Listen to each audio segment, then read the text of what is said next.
comenzamos, ¿vale? Tiempo joro. Taller de anarquismo y educación, pedagogía libertaria, es un nombre más largo, pero bueno, más o menos sabéis de qué va la cosa. Voy a intentar plantear unas ideas fundamentales,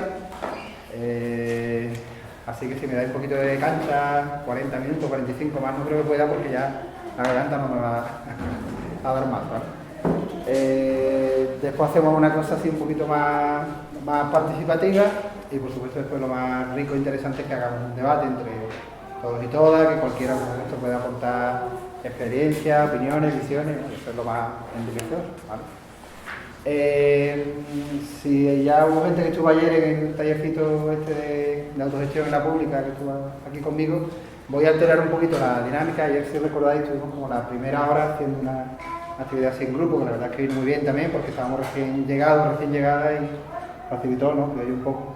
Pero la verdad es que al final se comió mucho tiempo, o sea, no que era un tiempo bien empleado, no que estuviera mal, se comió mucho, y algunas ideas que yo quería transmitir pues no me dio prácticamente tiempo. Entonces hoy no me quiero quedar con esa sensación de no transmitir algunas ideas fundamentales, aunque sea un poquito más directivo, perdonadme. Yo sé que no es lo más coherente, pero prefiero eso, estar unos 40-45 minutos, un poquito de pim. Si veis que soy muy pesado, muy repetitivo, no se me entiende, pues por supuesto podéis tirarme tomate, lo que queráis. Después me tiro en la piscina y se acabó. Entonces, sí voy a hacer una cosa rapidísima de sondeo. No es la técnica que más me guste, pero puede servirnos de sondeo acerca de qué sabéis acerca del tema. ¿Qué sabéis o que si tenéis alguna vinculación, o cero o mucho, ¿vale? Entonces, de hecho hay a mano alzada un poquito, como la grande asamblea así de la Grecia antigua. A ver, sobre anarquismo, vamos a empezar por la base. Anarquismo. Si podéis levantar la mano, ¿quién no sabe nada de anarquismo? Nada de anarquismo. Nada, nunca lo habéis escuchado. ¿Alguien que lo sepa? Todo el mundo aquí viene, ya me da más miedo, porque ya la gente viene sabía. No, en serio, porque alguien dice, bueno, me he enterado un poquito, pero no sé. Sí, a ver, os suena por lo menos unas nociones básicas, que es el anarquismo, sistema filosófico, político, movimiento, ¿sí? Sí. Vale, no falta de bandera. Vale. No, porque una chica me pilló antes por ahí y me dijo, he visto eso de tu taller ese de anarquía en la escuela, no tengo ni idea, pero me suena fatal, me dijo. Me suena fatal. Y bueno, es que tengo que hablarte antes de anarquismo, no sé qué es eso. Y bueno, la podría ocurrir, no sé. Vale, bien, empezamos por un poquito más asentado, vale. Siguiente pregunta sobre pedagogía anarquista, sobre la pedagogía libertaria. Alguien que diga, no me suena, o me suena pero cero. Cero, vale, cero. Vale. Bien. ¿De la gente que le suena? ¿Sí? Sí, la mayoría, vale. Bien. A ver, vamos a hacer un sondeo así un poco por ítem, estas cosas que hacen la gente científica, ¿no? ¿Verdad? Ani, que estamos mañana hablando de un ítem, ¿no? De esto de tú que eres científica, ponemos los ítems, ¿vale? Eres científica, ¿no? Estas cosas. A ver, por ejemplo, aquí le suena el caso de las bolsas de trabajo del mutualismo en Francia, Pelloutier, etc. Bien, sobresaliente. Perfecto, eso sí que es raro, ¿eh? No es un caso conocido. Aquí le suena la experiencia de la escuela de Yasnaya Poliana de Tolstoy, de León Tolstoy. ¿Sí? Tolstoy. ¿Alguien de aquí habla ruso? Que nos pueda un poco. Matrícula de honor, ya. Bien. Aquí le suena la enseñanza racionalista, Ferrer y Guardia, la escuela moderna. Bien, eso ya. Vale, bien. ¿A quién le suena las escuelas de Hamburgo y el maestro compañero? Hamburgo, donde salen las hamburguesas, eso sí. Eso popularmente. McDonald's la popularidad. Pero para Hamburgo, aparte de ser conocido por las hamburguesas que tanto éxito han tenido, aunque hizo la americana, pues eso ya, mentira. Tuve una experiencia muy interesante de pedagogía libertaria, ¿vale? La experiencia que llamaban del maestro camarada o del maestro compañero, ¿vale? Gente aquí que lo suena. ¿A quién le suena el CENU? Lo voy a decir en catalán, aquí la gente de Cataluña me va a corregir. El Consell d'Escola Nova Unificat de Cataluña. A este muchacho. ¿Tú eres de por allá o no? ¿No? ¿Alguien más le suena el CENU? ¿No? Este señor, Joan Puig y Díaz. No. Sí, suena por ahí. Si queréis, vamos a hacer una cosita con los libros. Yo lo de los libros no es un negocio, no es que yo. Sino que lo teníamos ahí en mi sindicato, en la CNT, sobre todo la gente de enseñanza, y lo teníamos ahí cogiendo polvo a la tontería. Y voy a traer aquí un poquito, por si a alguien interesa que se lo compre, pero no es el objetivo tanto económico. Si queréis podemos hacer una cosa, hacemos una ruleta de irlo mirando, si no deteriorarlo mucho, y con eso por lo menos no es lo mismo que te hables de un libro, pero para ojear un minutito, pasando por ahí. Este es el del autor mejor que ha habido en toda la historia. Este es bueno, esta Cristina, que se me ha ido. Cristina, que la comprado antes. En serio, el Paideia está la gente buena. Yo soy una cosa que no me podían pagar, no venir para acá. Vamos a ver, Paideia, que llevan ya, aquí se llama 25 años de educación libertaria, esta gente está en Mérida, ¿vale? No muy lejos de aquí. Y llevan ya 30, ¿verdad? Lo que pasa es que la primera edición era el 25 aniversario. Esto sí que merece la pena, vamos a meter tipo manual, con fichas, con recursos que podemos utilizar en el aula, en una escuela libertaria, en una escuela libre, un poquito. Ahí va. Mira, ve, sigo con la encuesta. Sebastián Faure, Sebastián Faure, La Gouche, La Colmena, una experiencia pedagógica. Nada. Este era un contemporáneo de Ferrer y Guardia, siguió un poquito después. Lo mismo sonaba también un ejemplo así de escuela libertaria, pero en Francia, La Gouche, La Colmena. Y este seguramente no lo conoceréis, José Sánchez Rosa, maestro anarquista andaluz, mi tierra. Tuvo la desgracia que el hombre era de mi tierra, entonces no, si hubiera sido otro sitio, no.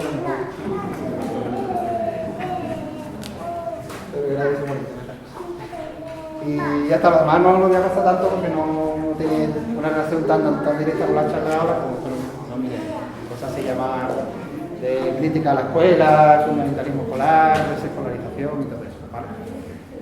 A ver, ¿alguna experiencia más así por ver si a alguien le suena? A ver, la Escuela Libre de Paideia, que acabo de mencionarla. Escuela Libre de Paideia. ¿Quién conoce la Escuela Libre de Paideia? O le suena, por lo menos. ¿Ha escuchado alguna vez? Bien, vale. Es curioso también, la Escuela Libre de Paideia, yo creo que hubiéramos, no sé, esto es una hipótesis muy aventurada, porque a lo mejor hubiera preguntado hace 10 años, 15 años, y creo que todavía más gente hubiera levantado la mano, me da la impresión. Creo que quizás su popularidad o su modelo pedagógico, que yo creo que ha llegado a ser un modelo pedagógico, se ha ido un poquito diluyendo quizás también porque ha habido otro tipo de iniciativas, felizmente, que han pasado también a ocupar un primer plano. Una barrada, voy a decir. La educación institucional o la pedagogía institucional. René Lugo, La Pasada, Aida Vázquez y Fernand Courry.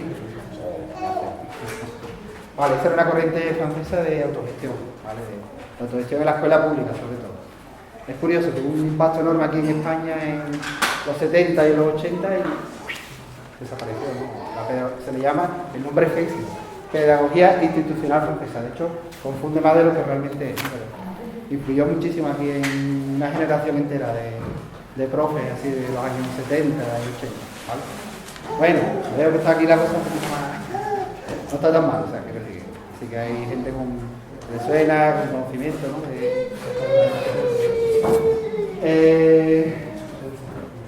¿Tiene algún poquito de agua para que me traiga importarme? Si alguien también quiere ir directamente hablando. Bueno, empezamos por lo más básico, ¿vale? Anarquismo. La pedagogía libertaria es la propuesta del anarquismo. Puede que estoy diciendo algo obvio, pero puede que no suene tan obvio. ¿Por qué? Porque el vocablo libertario o libertaria, ¿vale? Es un vocablo que en nuestro contexto, aunque indica una orientación, no es muy explícito, digamos, ¿no? Es un poco ambiguo, o da lugar a cierta ambigüedad, ¿vale? Libertario suena libre, incluso suena más bonito decir pedagogía libertaria que pedagogía anarquista. En algunos contextos dicen anarquista, ya ha venido el cliente aquí con la bomba, no. O sea, libertario un poquito más aceptado, pero en rigor, ¿vale? En rigor de conocimiento pedagógico, libertario quiere decir anarquista. Es la propuesta pedagógica que hace el anarquismo, ¿vale? O que los distintos anarquismos, tenemos que hablar un poquito en plural, porque realmente no hay un solo anarquismo, hay muchos, yo diría que miles de anarquismos, ¿vale? Han ido proponiendo en distintos contextos históricos, en distintas realidades, ¿vale? Muy rápidamente, porque claro, no es el objetivo central de esta charla, explico, que ya he visto que sí, que a la mayoría de la gente le suena, qué es el anarquismo, ¿vale? El anarquismo es una propuesta ideológica, ¿vale?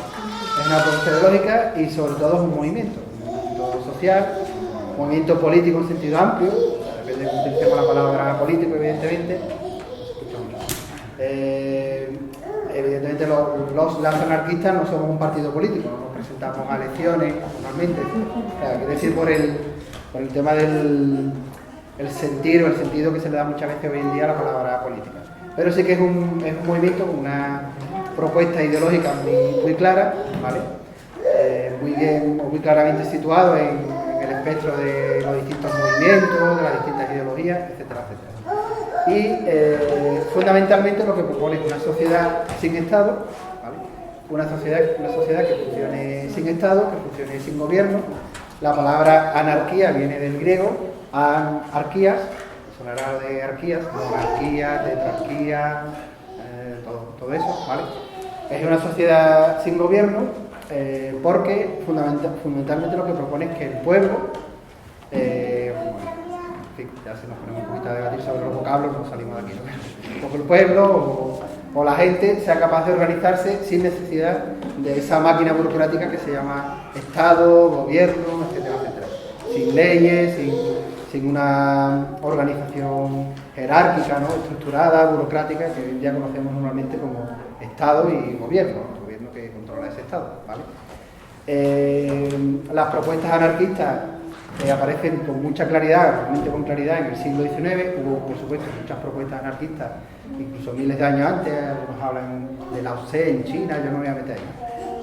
Donde con claridad sí que se habla de anarquismo dentro de una corriente del socialismo, que en principio eran socialistas antiautoritarios. ¿Esto de socialista qué es? ¿Socialista qué es? ¿Del Pedro Sánchez de ahora? No. El socialismo era vamos a hablar de era un movimiento donde con claridad, con nitidez, en el siglo XIX se hacen propuestas de regulación social o de ordenación social basadas fundamentalmente en el concepto de justicia social, ¿vale? De igualdad, de justicia social, de darle derecho a los sectores más oprimidos de la población, especialmente la clase trabajadora, los inicios del movimiento obrero, suena todo eso. Y dentro del socialismo, ya muy prontito, digamos, sobre todo unos años después de que se constituyera la primera Asociación Internacional de Trabajadores, la famosa AIT, ya hay una fractura importante entre socialistas autoritarios y socialistas no autoritarios, ¿vale? Pero esa gente eran todos socialistas y se autodenominaban a sí mismos socialistas, ¿vale? Bakunin era socialista, Proudhon era socialista, etcétera, etcétera. Con el tiempo, esa corriente antiautoritaria, ¿vale? Cuya figura en aquel momento más conocida fue Bakunin, o Bakunin, se pronuncia Bakunin, lo hemos castellanizado y decimos Bakunin. La corriente antiautoritaria se denomina anarquismo a sí mismo, un poquito para dejarlo con más nitidez, ¿vale? Pero ya digo, en rigor, un anarquista o una anarquista es un socialista, o debería ser una socialista. Lo digo también porque hay propuestas también más recientes, que lo mismo suena, se me escapa un poco, pero de anarcocapitalismo, no sé si suena, es una corriente que viene sobre todo de Estados Unidos, de gente que mezcla las ideas liberales, o mejor dicho neoliberales, con presupuesto del anarquismo, pero que en mi opinión eso realmente no tiene nada que ver, porque, insisto, ¿no? El anarquismo realmente es un socialismo, ¿vale? ¿Qué propuesta? O sea, hace una propuesta, hace una propuesta de Estado, hace una crítica a las instituciones sociales, fundamentalmente al Estado, pero también a la Iglesia, al capital, ¿vale? Todo lo que son los patronos, el tema de la propiedad privada, la famosa frase de Proudhon, no sé si os suena, de la propiedad privada es un robo. ¿Os suena eso? La propiedad privada es un robo. Digo frases así porque pueden llegar a definir mucho incluso movimientos enteros, ¿vale? O sea, tiene una crítica muy clara a determinadas instituciones sociales, a la iglesia, en nuestro contexto, en el contexto español, a la Iglesia Católica. Ha sido siempre una institución a la que siempre se ha enfrentado el anarquismo, ¿vale?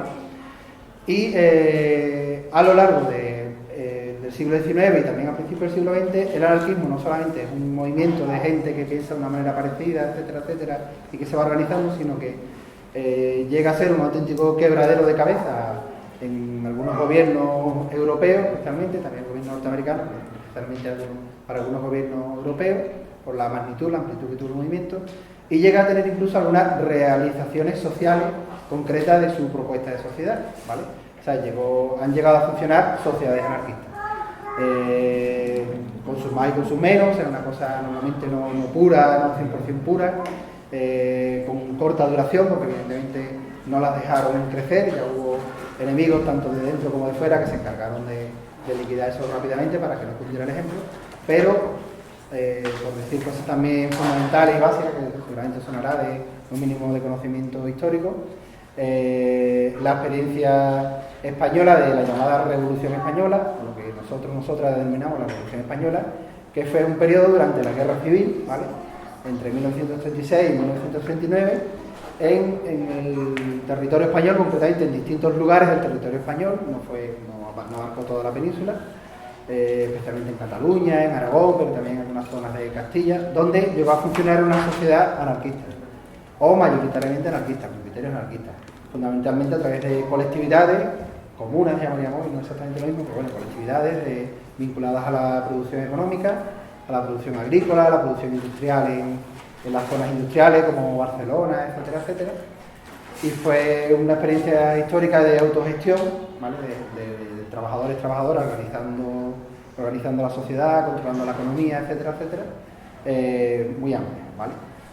Otro caso histórico, quizá menos conocido, porque también nos pilla un poquito más lejos, donde llegó a funcionar una sociedad anarquista quizá menos tiempo, no esos casi 3 años que se dio en el contexto español, fue el caso de Ucrania, ¿vale? En Ucrania hubo un movimiento que se llamaba Magnovichina, o Magnovina.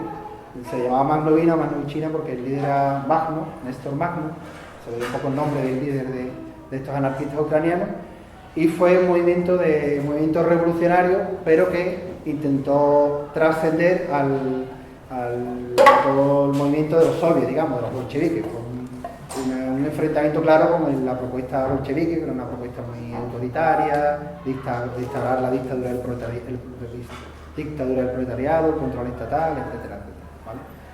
Teniendo ahí el caso de Ucrania y bueno, distintas situaciones, pero los casos más conocidos y que más trascendencia tuvieron y que más se han mantenido en el tiempo se pueden decir eso, que son la Revolución Española y la Magnovichina en Ucrania, de sociedades que llegaron a funcionar unos años, no mucho, con estos modelos, ¿vale? No quiero hablar mucho más de anarquismo, si queréis o alguien quiere aportar algo, por supuesto, si no me pierdo, quiero dar algunas coordenadas, pero no perder, ¿no? Bien, vamos, ¿no? Vale. Pedagogía libertaria, vamos a ir aterrizando. ¿Qué es la pedagogía libertaria? La propuesta educativa del anarquismo, ¿vale? Que tiene mucha fuerza, creo yo que tiene mucha fuerza, porque quizás otras propuestas ideológicas y otros movimientos sociales y políticos no se han preocupado tanto de hacer una propuesta educativa, ¿vale? Voy a poner un caso claro, el marxismo, o las marxistas, ¿vale? Marx consideraba la educación como algo accesorio, era todo aquello que correspondía a la superestructura, no sé si recordáis algo de bachillerato, infraestructura, superestructura, era algo accesorio, todo aquello que era cultural, educativo, él creía que no contribuía al cambio de la estructura profunda de la sociedad y realmente no le dio nunca valor, ¿no? En toda la obra de Marx se dice que hay 2 o 3 líneas dedicadas a la educación, punto y pelota. Los primeros marxistas no pensaron nada, no se preocuparon nada de la educación, quizá efectuando alguna propuesta general de la AIT, de la Asociación Internacional de Trabajadores, de instrucción general para las clases obreras y cosas así, pero no se le daba realmente mucha importancia. Y con otros movimientos pues podríamos decir que poco más, un poco menos, pero realmente no se ha esforzado mucho en hacer una propuesta educativa, una propuesta pedagógica, en montar escuelas, en hacer ensayos pedagógicos, etc. ¿Por qué el anarquismo se ha preocupado tanto de eso? ¿O se preocupó tanto de eso históricamente? Pregunto, si alguien me quiere ayudar. ¿Por qué? Hemos dicho que el anarquismo no quiere Estado, no quiere gobierno. Quiere cambiar la sociedad, pero sin gobierno. ¿Cómo cambiamos una sociedad sin recurrir a la acción política convencional de toma del poder político, etc.? Educación. ¿Sí? ¿Podríamos añadir algo más a eso? El empoderamiento de las personas. Empoderamiento de las personas. Responsabilidad social, etc. Vale, efectivamente, el anarquismo, la propuesta que hace de cambio social es la revolución, ahí no es específico del anarquismo, la revolución cuando proponen otras ideologías y otras corrientes, pero el anarquismo siempre ha puesto un apellido que es revolución social, ¿vale? Para los y las anarquistas no existe una auténtica revolución si no se da una revolución social, que implica cambios educativos, implica cambio de mentalidades, implica una descentralización del poder, una disolución o una descentralización del poder a partir de que la gente sea capaz de autogestionarse, de ejercer la propia responsabilidad, etcétera, etcétera.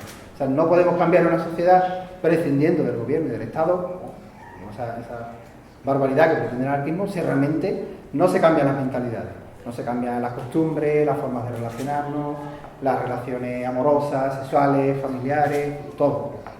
¿Vale? Aquí estamos hablando mucho de educativo, pero tendríamos que añadir.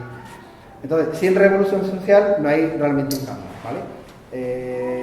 Como los y las anarquistas, pues hemos un poquito argumentado, defendido eso, pues la misma, o la interpretación que hacemos nosotras de la historia, no, la misma historia pues nos lo ha explicado muy bien, cuando se han intentado hacer cambios sociales a partir de cambios de gobierno o de cambios de forma de Estado. Antes había un Estado democrático burgués y ahora tenemos la dictadura del proletariado.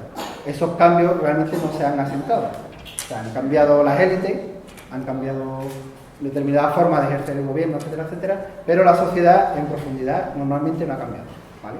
Si eso nos ha acompañado de un cambio educativo, cultural, etcétera. Bueno, aunque las anarquistas no vemos lo educativo como un acompañamiento de la toma del poder político, sino como un sentido en sí mismo, ¿vale?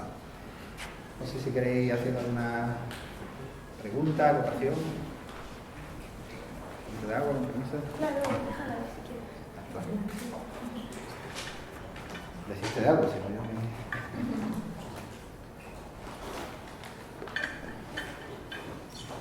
Va entendiendo un poquito, ¿no?, la propuesta revolución social, ¿vale? El tema social, el apellido social es importantísimo. Concretando, Paco, déjate de ruido. ¿Qué dice la pedagogía libertaria? Dime en 3 ideas qué dice la pedagogía libertaria. Os voy a decir, haciendo un gran esfuerzo, voy a plantear las 3 ideas fundamentales, los 3 principios fundamentales de la pedagogía libertaria, ¿vale? Vamos a tirar de la chuleta, si alguien después la quiere, yo se la paso. Si queréis tener una imagen por ahí. Ahí. Primero, el antiautoritarismo. Segundo, la educación integral. Y tercero, la autogestión pedagógica, ¿vale?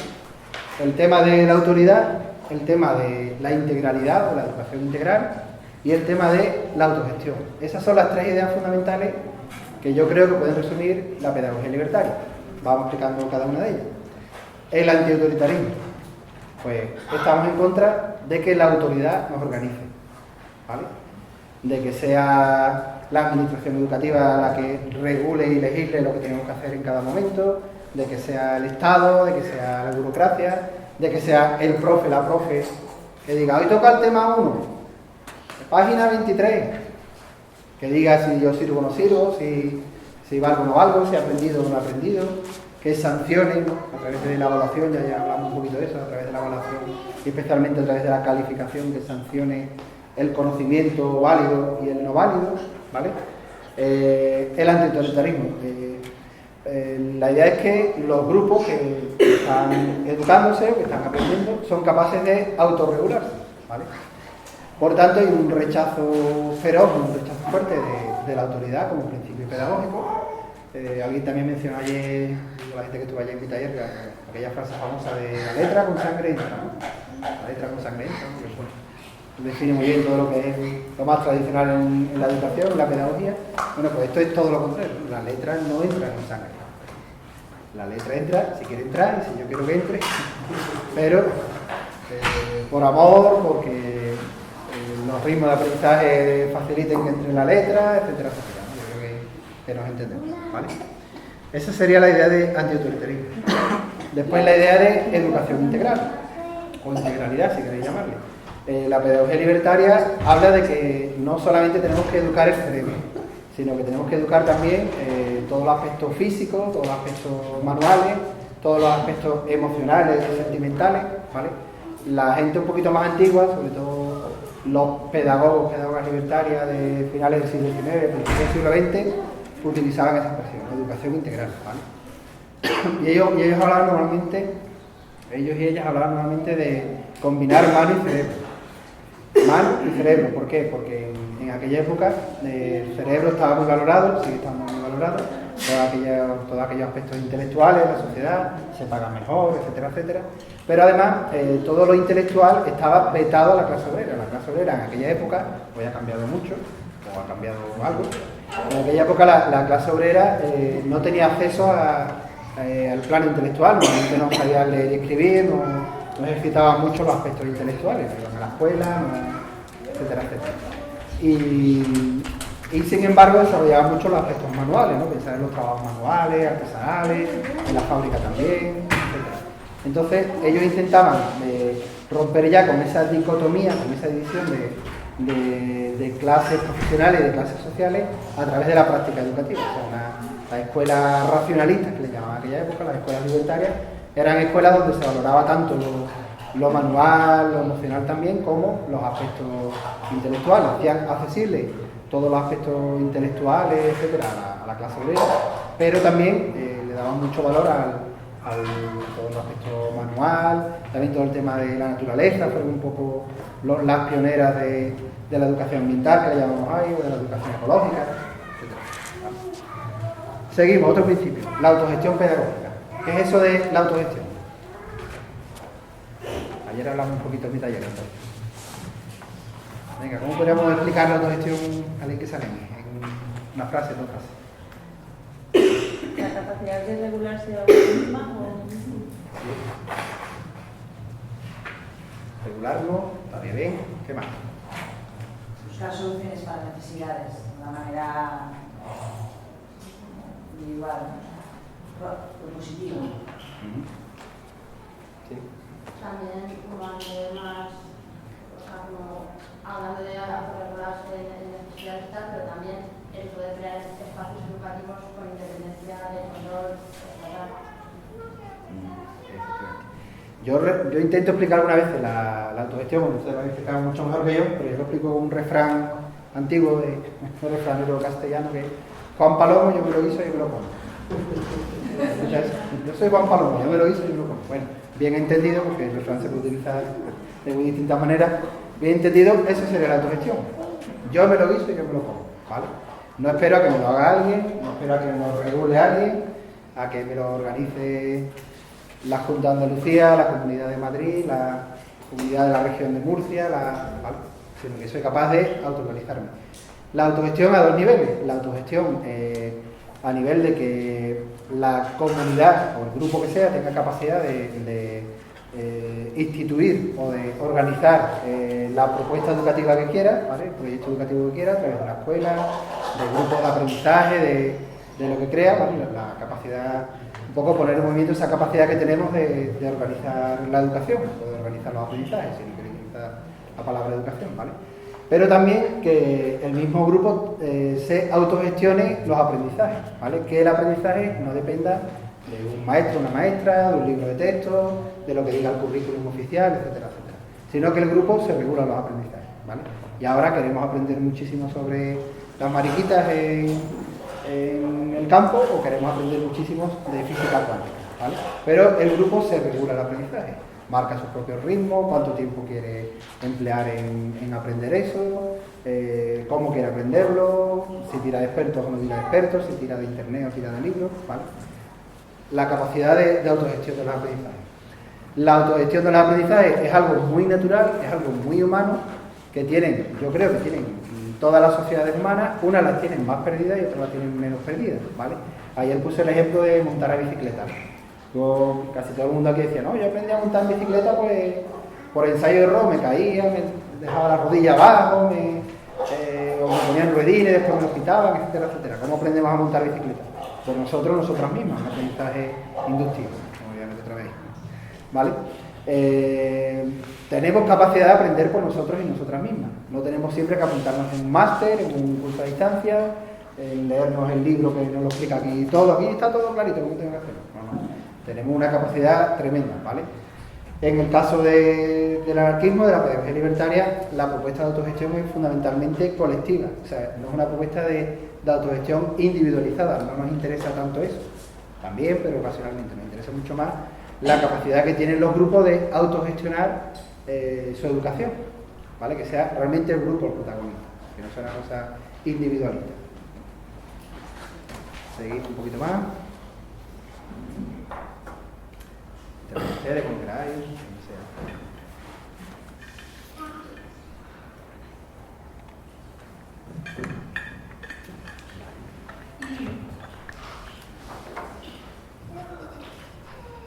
Bueno, experiencias, ¿no? Porque podía hablar un poquito de teorías, pero no sé si perder mucho, ¿no? Porque me han enrollado mucho y no quiero mantener mucho la marca. Tenía también alguna imagen preparada, alguna cosita, pero yo prefiero casi esos accesorios, si da tiempo al final, pues poner una cosita y eso, pero prefiero casi, ¿no? Entrar un poco en el diálogo, ¿vale? Ustedes diréis, Paco, vale, mucho rollo de anarquismo, de los principios, no sé qué, venga, ¿eso cómo se ve en la práctica? ¿Eso dónde se ha visto? ¿Eso dónde se ha visto? ¿Dónde se ha visto? Bueno, sí se ha visto. Otra cosa es que no se conozca lo suficiente por el tema de los medios de comunicación, de la transmisión del conocimiento pedagógico, etcétera, etcétera.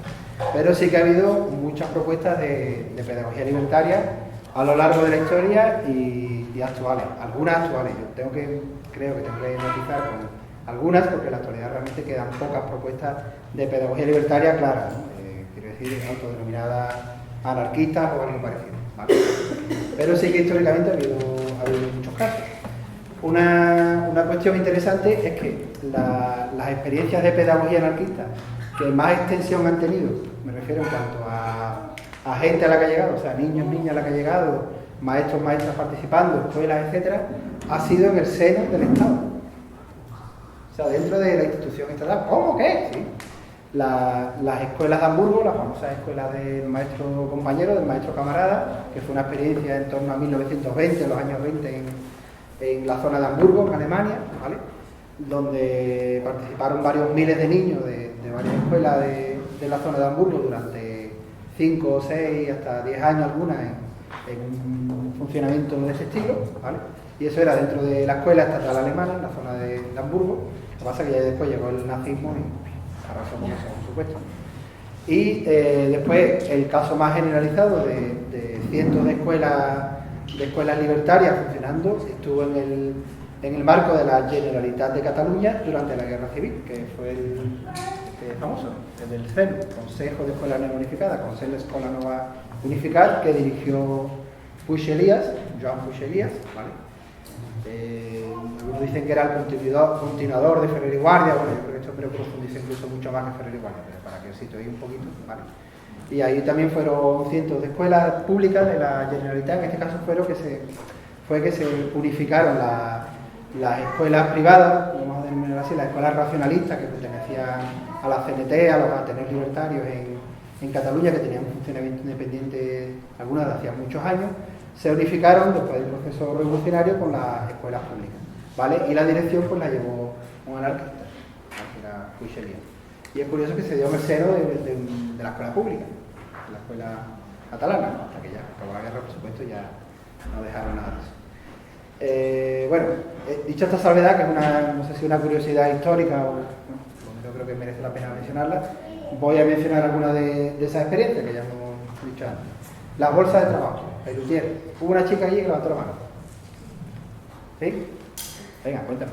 No, me suena, o sea, no, me quiere sonar, pero más de España, no de Francia. ¿Ah, sí? Sí. ¿Qué era eso? La bolsa de trabajo de la CNT, ¿no? ¿Y qué era? ¿Qué era? No lo sé, o sea, me quiere sonar, pero no como para explicarlo. Explícalo tú, Paco. No, si tú me ayudas mejor. Así que no depende de. La bolsa de trabajo. Parados, aquí voy a utilizar parados porque eran muy masculinizados en aquella época, era un movimiento mayoritariamente masculino. Parados franceses, desempleados, ¿vale? Que se aburrían y montaban las bolsas de trabajo que se llamaban, ¿no? Las bourses du travail, ¿no? En distintas ciudades, normalmente ciudades grandes, en París, en Lyon también fue famosa, en varias ciudades francesas. Se aburrían y se ponían a aprender. Montaron una auténtica universidad popular. Entonces las bolsas de trabajo, por un lado, eran una especie de los parados de la localidad que hacemos, nos juntamos para ver si podemos presionar para que nos contraten en tal fábrica, pero cuando ya veían que se pasaba el tiempo y se aburrían, pues empezaron a aprender. Y aprendían unos de otros, es interesantísimo. Era un caso en que trabajadores de un oficio, por ejemplo, le enseñaban su oficio a trabajadores de otra rama profesional para que lo aprendieran. Llegaron a tener hasta museos, por ejemplo, de las profesiones. Y se le llamaba a aquella época se le decía a aquella época que era la universidad obrera, o sea, las bolsas de trabajo de París, de Lyon, eran las universidades obreras. Era curiosísimo, estaban gestionadas por sindicatos de trabajadores, en este caso trabajadores que estaban parados. Aquí la CNT llegó a tener bolsas de trabajo, pero por lo que yo tengo investigado no tenían, el aspecto educativo no lo tenían muy desarrollado. Pero las de Francia, ya digo, se dice que realmente fue el primer experimento de pedagogía libertaria, es curioso. La primera vez que el anarquismo pone en práctica la educación, no la pone en práctica con niños, sino que son adultos, ¿vale? Y además se autoorganizaban ellos. O sea, no había mucho pedagogo ahí, mucho lumbrero, así como yo ahí, no. Había un tal Pelutier, ¿vale? Que escribió un libro, que gracias a ese libro sí que se ha conservado la experiencia, que se llama La historia de las bolsas de trabajo. Todavía se puede conseguir por ahí, por internet, libros de estos así de educación y cosas así, por si les interesa. Pero es curioso, fue la primera experiencia de pedagogía libertaria. Las socialistas ya llevaban, desde 1860 y tantos, ya llevaban 20 y tantos años dando la vara con la instrucción para el pueblo, la IT, ¿no? Pero realmente no hacían nada, no hicieron nada. Y la primera experiencia fue esta, la de las bolsas de trabajo. Sigue un poquito. La escuela de Yasno-Yapoliana. Tolstoy. Aquí había más gente, ¿no? Que sabía. Venga, ¿qué respetarlo? Pues yo sé que es la escuela que montó Tolstoy para sus ¿no? Para sus empleados. Él tenía él era el príncipe, ¿no? Conde, y para sus trabajadores montó una escuela. He dicho la palabra mujik. ¿Qué eran los mujik? Campesinos. Los campesinos. El mujik en Rusia era el campesino, que era el antiguo siervo de la gleba. Y hay un acontecimiento histórico ahí que está relacionado con eso, no sé si te suena, con la liberación de los siervos, los mujik, ¿no? ¿A alguien le suena? El conocimiento de la historia de Rusia, que ya por ejemplo. Fue la liberación de los siervos de la gleba. O sea, es curioso, hasta 1850 y tantos, puede que se sepa la fecha como precisión, los campesinos rusos pues eran relaciones feudales. Aquí ya se había abolido, por lo menos formalmente se había abolido el feudalismo hace muchos años en el resto de Europa, en la Europa occidental, pero en Rusia seguían siendo siervos de la gleba, estaban a disposición del señor feudal, que eran condes, eran príncipes rusos, se llamaban príncipes, etcétera, etcétera. Entonces, hacia 1850 y tanto se da un paso decisivo, que es la liberación de los siervos de la gleba, de un día para otro. Uno de los zares avanzados, por llamarlo así, dice: ya no soy siervo, sino que pasáis a ser campesinos independientes, que podéis arrendar vuestras tierras, podéis iros de aquí si queréis, etc. Tolstoy fue uno de los promotores de la liberación de los siervos de la gleba, y con los que habían sido siervos de sus tierras, precisamente porque él era conde, fue el heredero de un condado, pues le lo primero que hace es cederle las tierras, regalarle las tierras, una parte de las tierras, no todas, y después montar una escuela con principios de pedagogía anarquista, de pedagogía libertaria. No, creo que vale la pena señalar también que tenía un ingrediente religioso muy fuerte.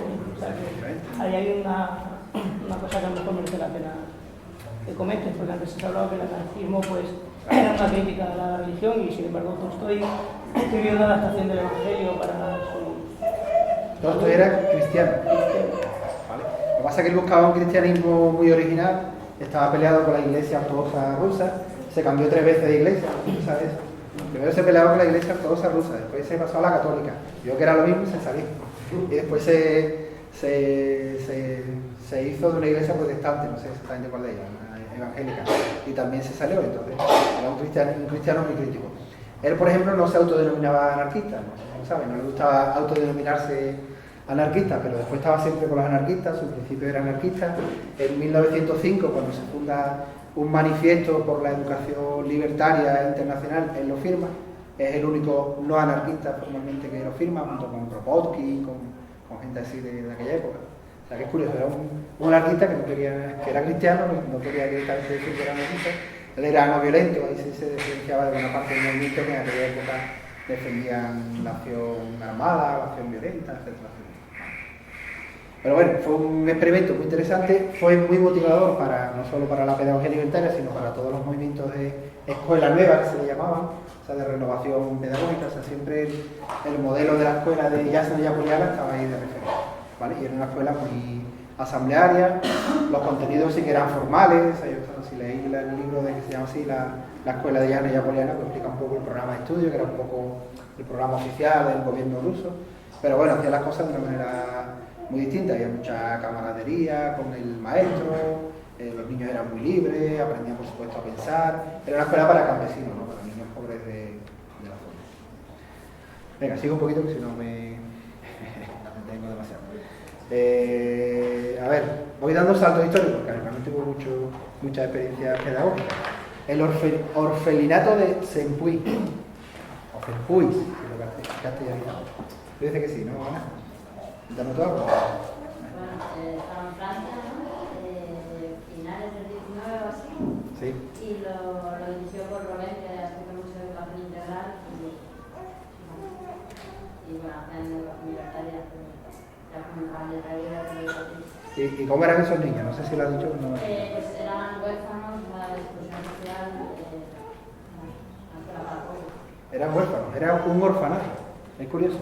Este hombre era un suizo, pero que vivió en una parte de Francia pegada a Suiza, digamos, era francófono, y había un orfanato que nadie se quería hacer cargo de él. Y él se hizo cargo, él tenía ya titulación, era maestro, había sido inspector, incluso inspector de educación, y dice, yo me hago cargo de esto. Entonces le dejaron varios años montarlo ahí un poquito a su bola. Estaban ya desesperados con esos niños, supongo, porque no le daban valor ninguno. Y curiosamente, antes de Ferrer y Guardia, que fue por supuesto mucho más conocido, pone en práctica uno de los primeros experimentos también de pedagogía libertaria. Ahí ya sí, netamente, este hombre decía que era anarquista, ya recibe apoyos internacionales del movimiento anarquista, fue uno también de los precursores del manifiesto de 1905 por la escuela, o sea, perdón, por la pedagogía libertaria, etcétera, etcétera, ¿vale? Y es curioso, fue un experimento con... Sí. Allí ya, por ejemplo, se hacían asambleas, diferentes escolares, y esto que luego se atribuye mucho al movimiento de la escuela moderna, a Freinet y así, pero como que había muchas cosas que se estaban haciendo que como que luego no se han visibilizado que se hacían allí en Sí, fue un... Sí, realmente era un movimiento asambleario, vamos, hay una obra también donde le explica un poquito toda esa movida, lo que no he entendido muy bien, o sea, ¿cómo influyó eso después? Como que muchas veces se habla de texto libre, en la escuela las excursiones a la libre, como si viniera de Freinet, que es posterior, y que esas cosas ya se hacían en Sempuy. Sí, él fue un precursor de verdad, de muchos de los aspectos que después desarrolló Freinet, desde otra perspectiva, pues él lo hizo. Tenía un aspecto polémico, lo comento porque fue uno de los motivos de que cerrara la escuela, ¿no? La escuela fue un escándalo, por supuesto, por eso la cerraron, pero una de las cuestiones también es que a los niños les enseñaba a practicar con armas para defender la revolución si hace falta. Eso Ferrer y Guardia no lo hizo. ¿Sabes? ¿Tú sabías eso? Le enseñaban también prácticas de tiro y cosas así, porque tenían que hacer milicias populares, imaginaos, esos huérfanos por ahí. Eso, claro, ya fue motivo de escándalo total, ¿no? Bueno, no me detengo mucho ahí, pero bueno, que sepáis que antes que Ferrer y Guardia, que sí que fue el más sonado, pues Paul Robin hizo ahí un ensayo interesante, con muchos apoyos internacionales, etc. Pasamos al caso de la Escuela Moderna de Ferrer y Guardia de Barcelona. Ese sí, todo el mundo dice así por la emoción. Sí. Venga, alguien que nos quiera, me cayó un poquito, que nos diga en un minuto de qué iba la Escuela Moderna.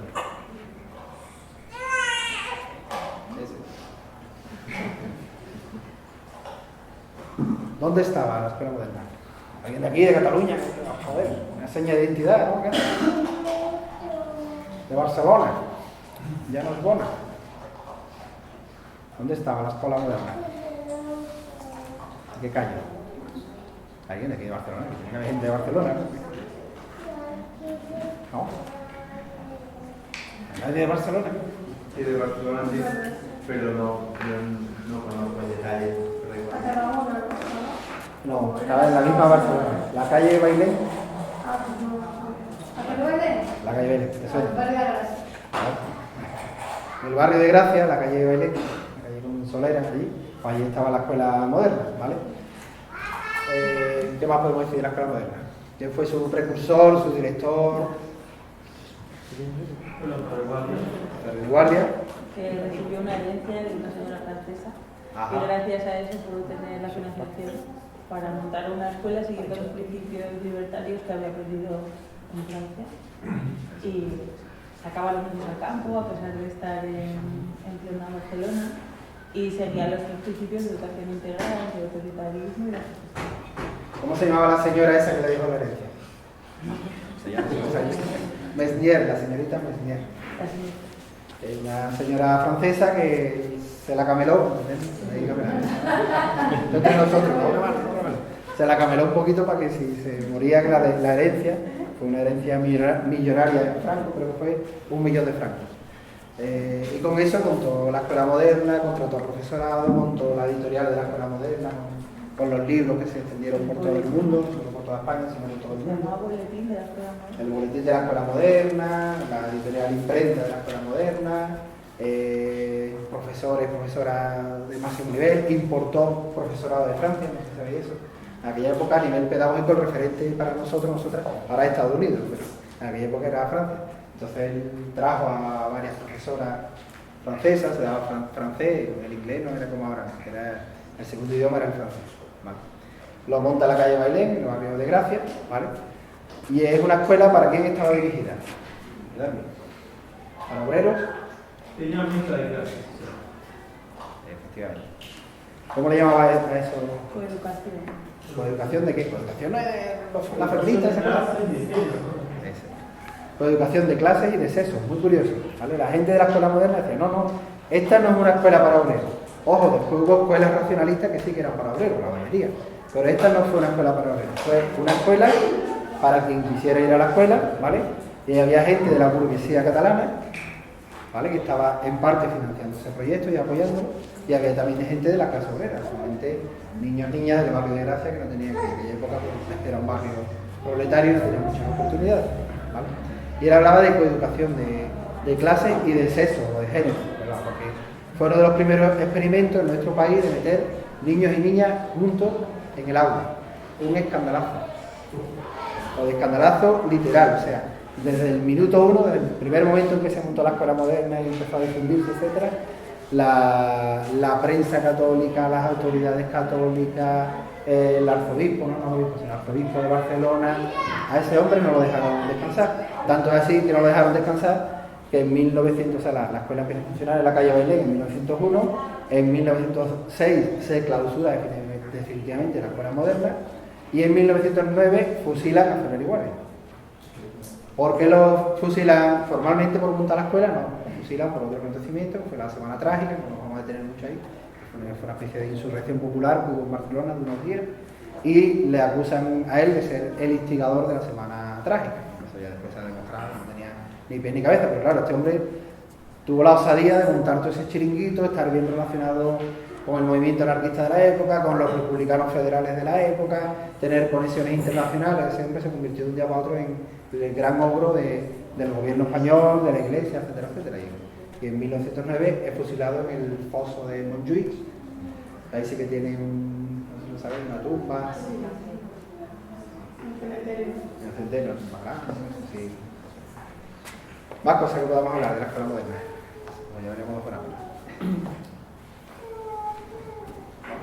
Bueno, ese es el modelo histórico por definición de pedagogía anarquista. Es el modelo más conocido, más extendido, etcétera.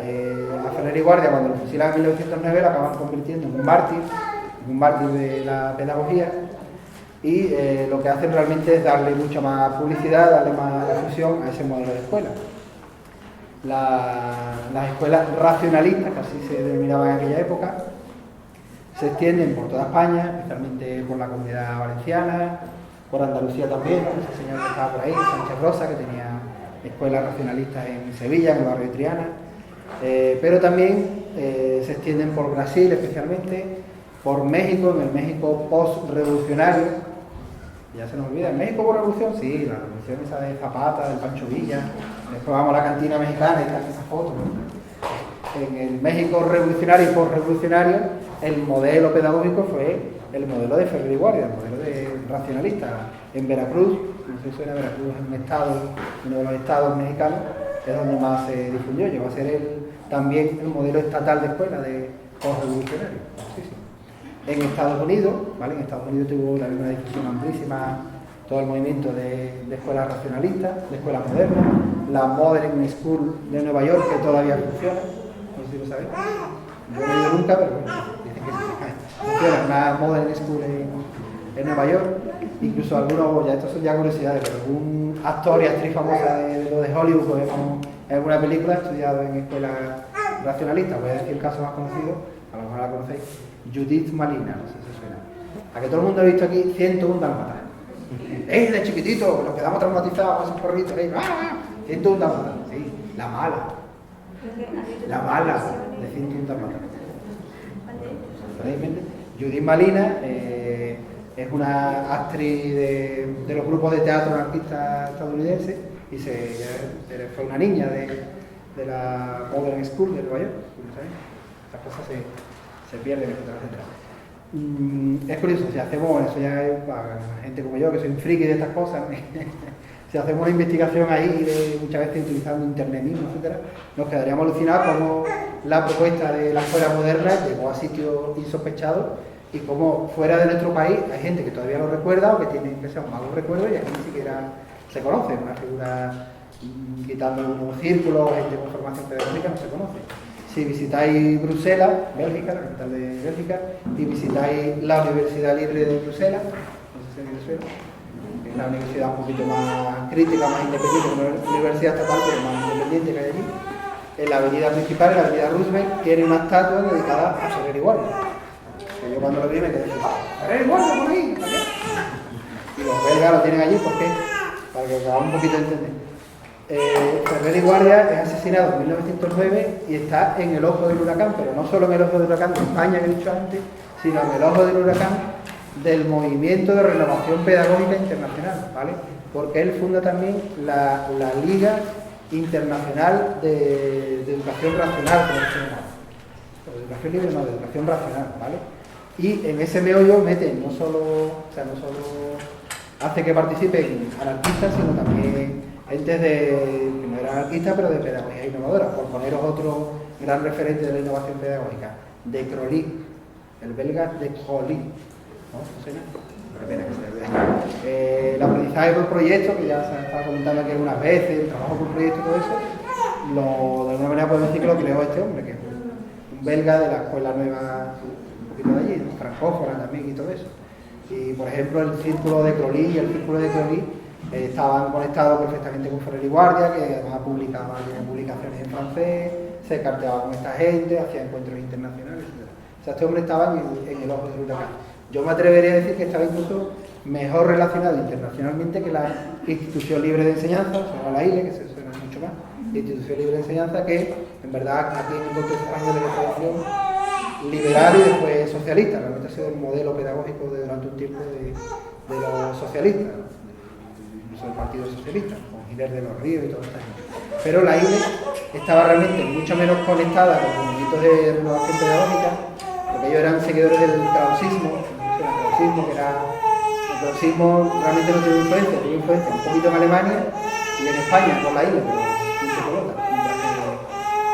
Ferrer y Guardia y toda esa gente sí que estaban mucho más conectados. ¿Muy paliza? ¿Sigo? ¿Bien? ¿Voy a decir? Vale. Bueno, la gran experiencia.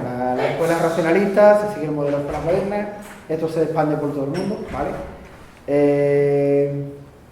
Llegamos a la guerra civil, hablamos del caso, como he dicho, del CENU, es curioso. Esta gente siguen el modelo de la escuela racionalista, pero ojo, ahí lo explica muy bien Valeria, que estuvo a punto de venir al encuentro, la chica no vive en Italia, no pudo venir. El CENU, el Consejo de Escuela Nueva Unificada de Cataluña, es incluso a nivel pedagógico yo creo que un poquito más avanzado, porque ya Ferrer y Guardia se queda muy bien. Ferrer y Guardia nos viene en 1909, la década de 1910, etcétera, etcétera. En 1936, cuando ya se crea el CENU, ¿no? Ya incluso los primeros días de la guerra civil, de la llamada guerra civil, esta gente, muchos de estos maestros y maestras de Cataluña, ya conocían a Freinet, ¿no? Que habéis mencionado por ahí antes, a Freinet. ¿Os suena Freinet? ¿Sí? ¿Sí? ¿Puede decir algo de Freinet? ¿Comentar? ¿Puede decir algo de Freinet?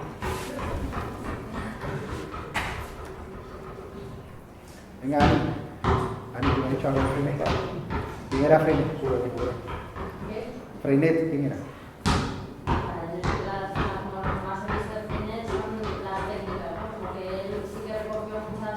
Técnicas que se usaban en otras escuelas, como que de alguna manera los sistematizó un poco en una forma de trabajar que se fue hundiendo a distintas escuelas y que luego muchas de esas técnicas se le han atribuido a él, aunque no lo que él lo que hizo más es una sistematización.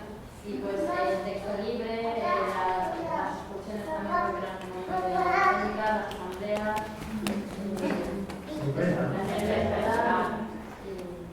¿Y que las escuelas públicas o privadas? Pública francesa.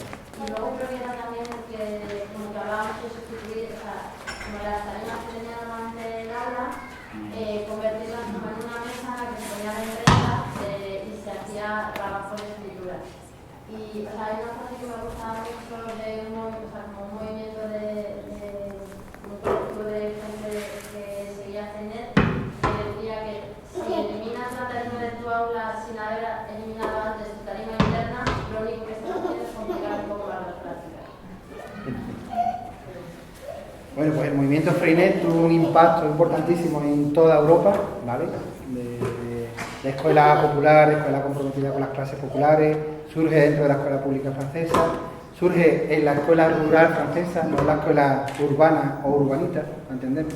Sino que surge de... Freinet era un maestro de escuela de un pueblo perdido al principio del sur de Francia, después se fue moviendo, ¿vale?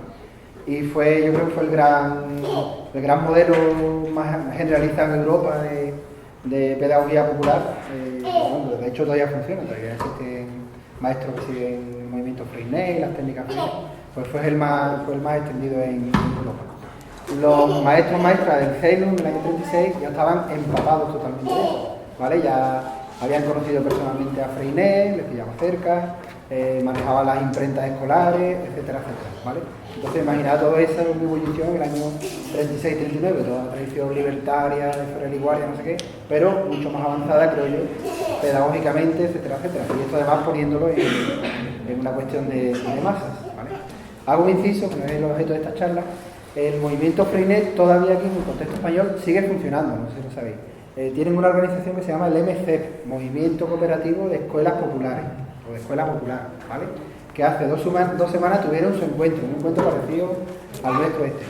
Yo lo tengo en Facebook, he visto las fotos y hay mucha gente así como nosotros, además, pero ya con canas, ¿sabes? En México también. En México. Bueno, algunos de los maestros Freinet y de maestros libertarios que se fueron al exilio mexicano-españoles llevaron José de Tapia, no sé si te suena, José de Tapia y Bujalante, que era era un cordobés que se fue a Cataluña y estuvo acompañando a Puigdemont a hacer toda la movida del centro. Esta gente se fueron muchos a México, que es donde más continuaron después, algunos a Cuba, después con un poquito los primeros años de la Cuba revolucionaria y todo eso, y después ya un poco por toda Latinoamérica. La verdad que en México tuvieron había un grupo que se llamaba el Grupo Batec, que era en Cataluña, que estaban toda esta gente. Bueno, seguimos un poquito más, no me enrollo más. El seno, bueno, vamos a dar un gran salto histórico. Vamos a llegar a los años 60, vamos a hablar del mayo del 68, ¿eso se suena? Sí, los hippies, las películas, sí, todo eso. ¿Vale? El mayo del 68 francés, ¿vale? El mayo del 68 francés, aparte de ser un revulsivo social, un hito de los nuevos movimientos sociales, especialmente, bueno, aparte del estudiantil, por supuesto, el movimiento ecologista, feminista, pacifista, le debe muchísimo al mayo del 68. El mayo del 68, un poco después, también tiene sus realizaciones a nivel pedagógico, aunque normalmente no se le llama así, no se le llama las escuelas del mayo del 68, no es así, pero sí que era la gente que había participado en todo eso y después lo lleva a práctica especialmente en Francia y en países francófonos, ¿vale? El movimiento, que ya digo, lo he mencionado antes, aquí me da una pena, que actualmente es muy desconocido, el movimiento en Francia se llama el movimiento de la pedagogía institucional, ¿vale? Y son maestros que venían del movimiento Freinet, que se pelean con Freinet. ¿No habéis escuchado eso alguna vez? Creo que en el año 69 o algo así, se pelean, son un sector de los maestros freinetianos, se pelean con Freinet, que era un señor mayor, porque le dice que el tío se está lucrando de las patentes de la imprenta escolar y de los manuales, ¿sabéis? Está feo, le tiran en cara muchas cosas, y además gente muy no directiva, que se llamaba entonces, muy autogestionaria, muy no directiva, ¿no? La política también la ofrece un poco más autoritario, por llamarlo así de Freinet, que no es que aún tuviera mucho autoritario, pero bueno, para ellos sí. Y una parte de este sector crea lo que se llama la pedagogía institucional, ¿vale? La pedagogía institucional tiene muchísima influencia del psicoanálisis, en aquella época eso pegaba, que lo veas, ¿vale? En Argentina tienen, si queréis mencionar antes que era Argentina, eso tiene un correlato y una extensión hasta la actualidad muy interesante.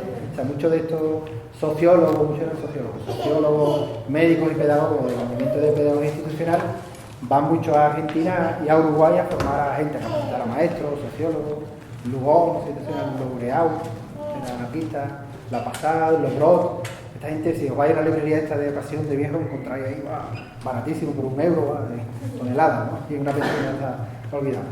¿Por qué se llamaba pedagogía institucional? Que suena feísimo, institucional, oye, nosotros somos instituciones.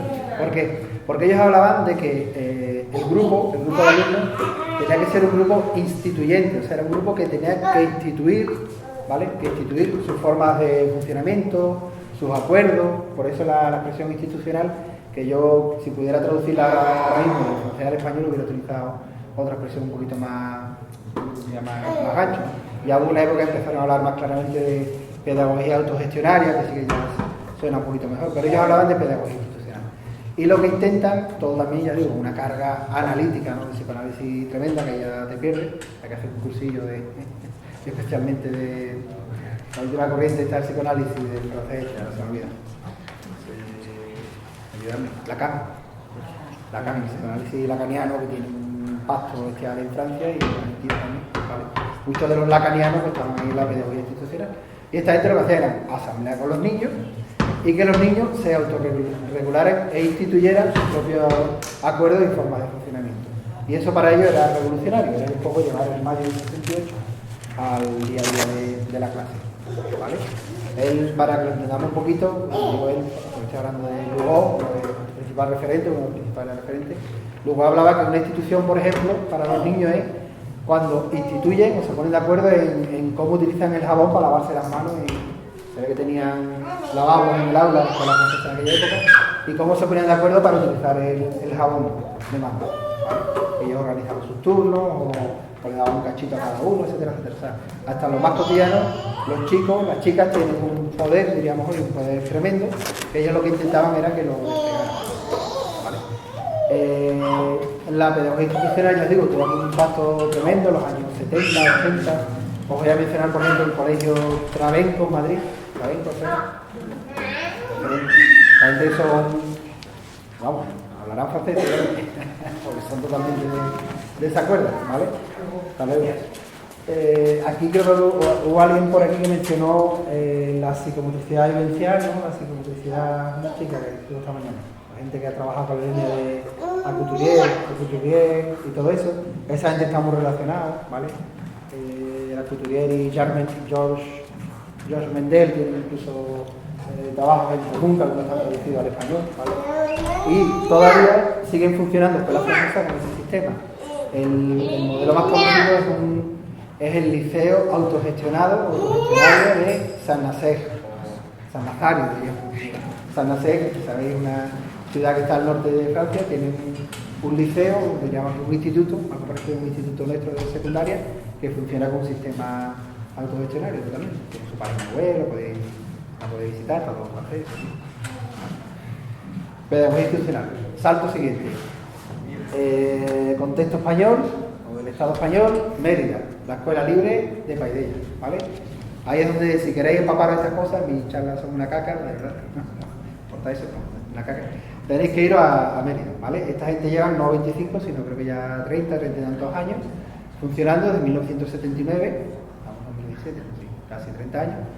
Y un grupo de maestras, que algunas de ellas venían de la escuela pública, de malas experiencias en la escuela estatal, algunas de ellas habían vivido incluso en la escuela franquista, ¿no? Los últimos años de escuela franquista como profesora. Y estas maestras se juntan en Mérida, cogen una casita y una finquita de campo, ya queda un poquito más, si la habéis visitado alguna vez, no sé si alguien de aquí ha estado en Paidella, o algún antiguo alumna de Paidella, ¿no? Se ha quedado un poquito más pegado a Mérida, que es una ciudad pequeñita, no muy grande, pero ya es ciudad, ¿vale? Entonces compraron esta finquita y empieza a funcionar el sistema organizativo, me refiero al sistema de cómo organizar la escuela, a través de una cooperativa de padres, ¿vale? Una cooperativa de padres y madres, reciben donaciones, ¿vale? Los maestros también forman parte de la cooperativa.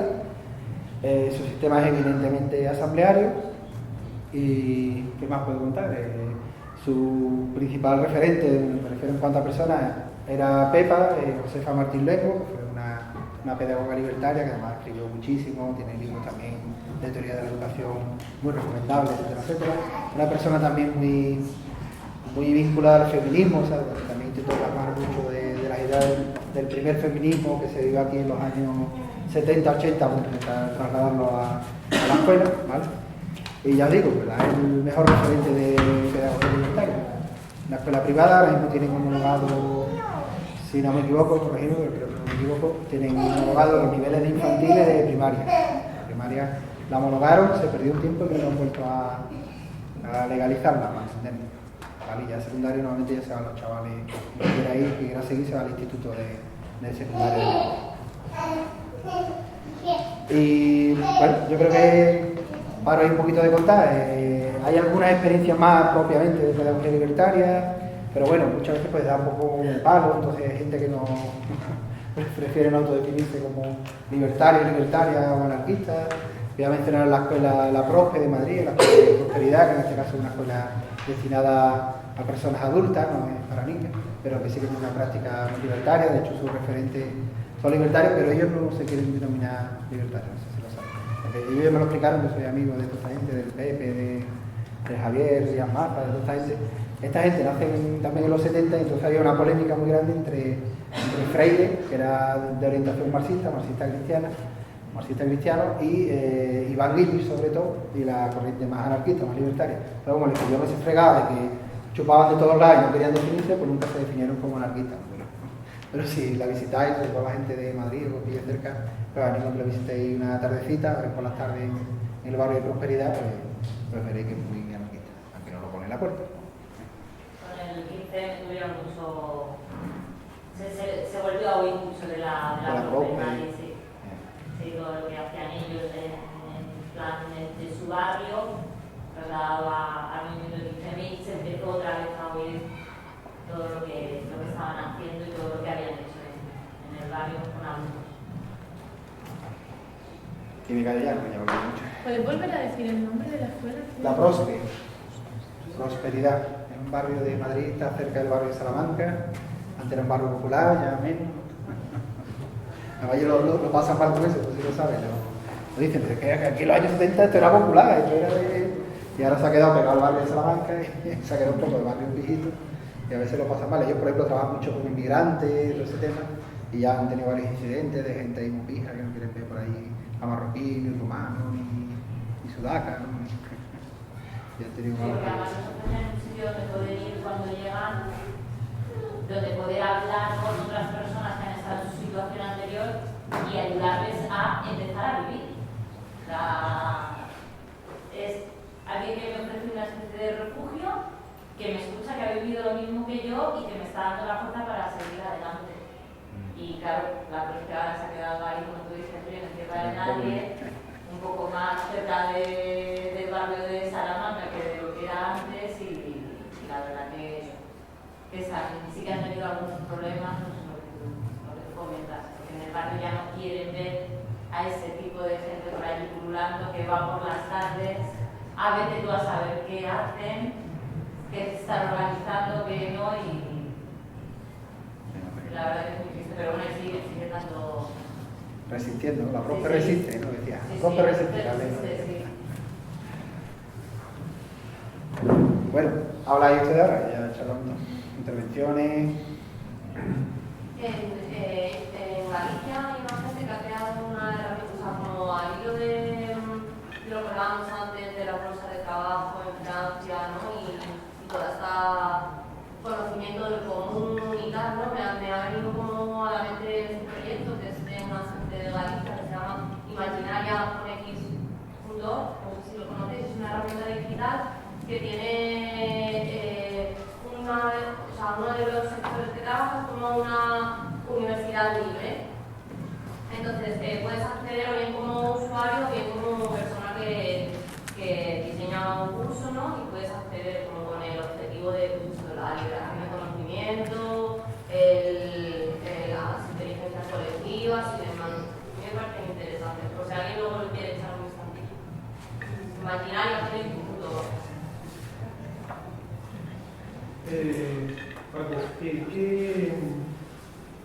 ¿Cuál explicamos este fenómeno, bueno, el fenómeno de las escuelas libres, ¿no? De hecho, hay todo un fenómeno que se da simultáneamente en otras partes del mundo, que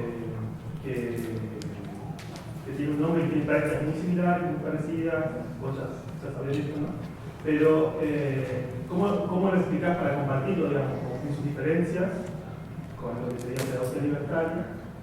Incluso experiencias, bueno, como la profe, que no se define como pedagogía libertaria, pero tal vez yo conozco montones de esas, digamos, que son todos anarquistas, pero nunca pondrían el cartel de pedagogía libertaria.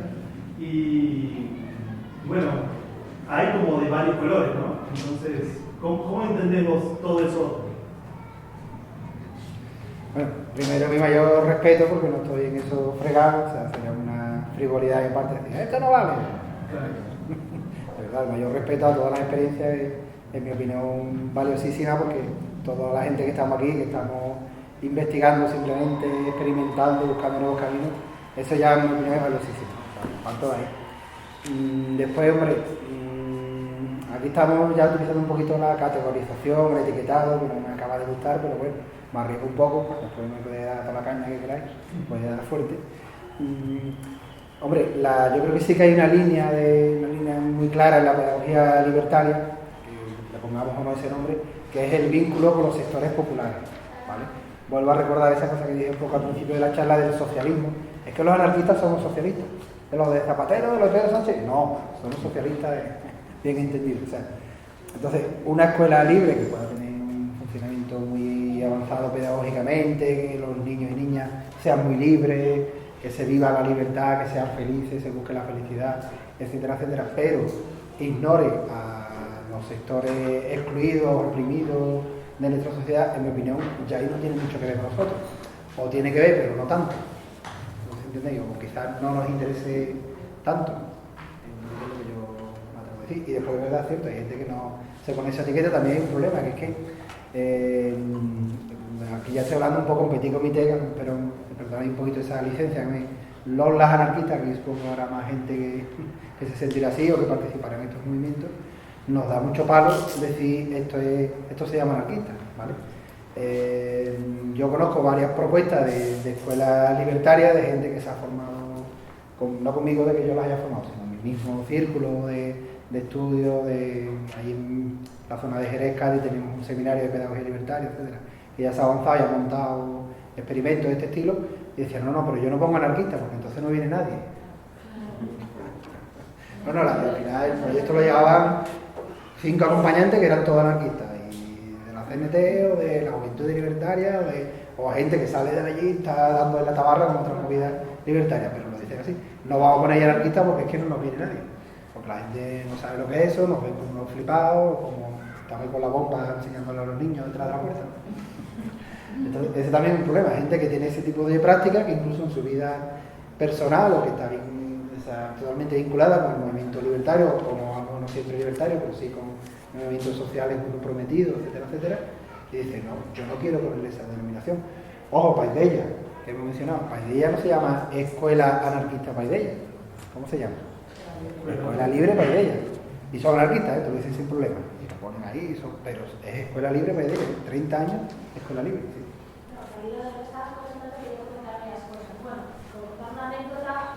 De Paidella este año que vinieron, decían que ellos al principio los tenían como anarquistas y que cuando sus alumnos se enteraron, se dieron cuenta de que eran anarquistas, pues se sintieron como un poco decepcionados, ¿no? Y como que les pidieron explicaciones sobre por qué no se habían definido como anarquistas, ¿no?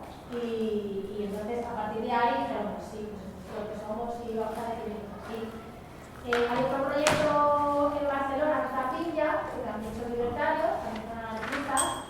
En Madrid hay un proyecto nuevo que es la Tribu, que estamos en yo, que también nos definimos como libertarios y además estamos en el local de CNT, por lo cual no tenemos nada, o sea, no hay nada que nos indique que no. Y luego hay otros proyectos también que funcionan como de una manera autogestionaria, que yo definiría también como anarquista, no se quieren definir así, como Jardín Pirata de Tartaruga, que bueno, Jardín Pirata también es sábado, por lo cual preguntar a ellos lo que queréis. Y bueno, antes cuando comentaba las tres premisas para hacer pedagogía libertaria, a mí se me han venido a la mente como un montón de proyectos alternativos con los que no tenemos nada que ver. O sea, que yo añadiría más cosas, ¿no? O sea, yo añadiría la ecoeducación, yo añadiría no solamente la autogestión educativa, sino la autogestión del proyecto en sí. Y bueno, añadiría también pues, el discurso de clase, ¿no? Que se puede tener que proyectos anarquistas tienen y otros proyectos, ¿no? Aunque también haya autogestión educativa y con las clases que nos mencionado. Quizá este sea como la diferencia más grande, ¿no? Entre escuelas libres y libertarias, esta perspectiva de clase tan intencionada que hay en las escuelas libertarias y que en las libres quizá en la práctica también existe en lo pedagógico, pero no hay una intencionalidad tan explícita.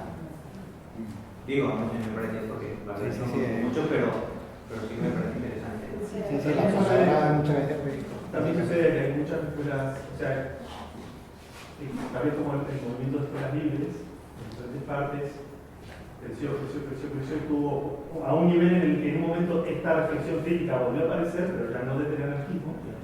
Entonces hay escuelas libres, que se con escuelas libres, que tienen la perspectiva de clase, tal vez porque se encontraron con otras ideas, pero no se reconocen como anarquistas. Tal vez en la práctica hacen cosas más anarquistas que escuelas que sí se reconocen como anarquistas.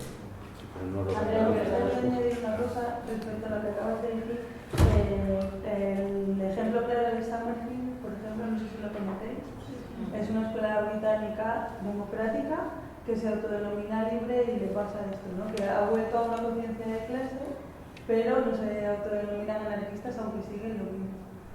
Y respecto a lo que has apuntado tú, diría que además del componente ideológico está la mercantilización. Hoy en día, poner que tu escuela es una escuela libre es darle un estatus diferente que hace que puedas cobrar mucho más dinero.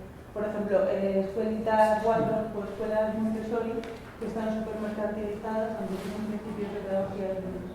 Pero muchas veces, bueno, yo estaba hablando de Waldorf, por ejemplo, no se consideran libres, no se considera libres. No, lo puso como un ejemplo de marketing. Sí, sí, claro.